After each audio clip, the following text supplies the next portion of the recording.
Азыр соцсет аркылуу абдан тез ойго түсө болот да. Ой жаратуу, ар кандай пикирлерди айтуу, комментарий жазуу, мына ошонун негизинде биздин мамлекетибизди жоготуп алышы мүмкүнбүз. Алыстагы душмандан аңдып жүргөн дос жаман дейт кыргыз элибизде.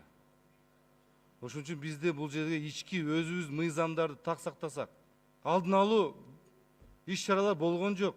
Бирок мен сиздерге айткым келет. Сиздер өкмөттүн мүчөлөрү, өкмөтсүңөр. Силерде армия бар. Канча деген мүмкүнчүлүктөр бар.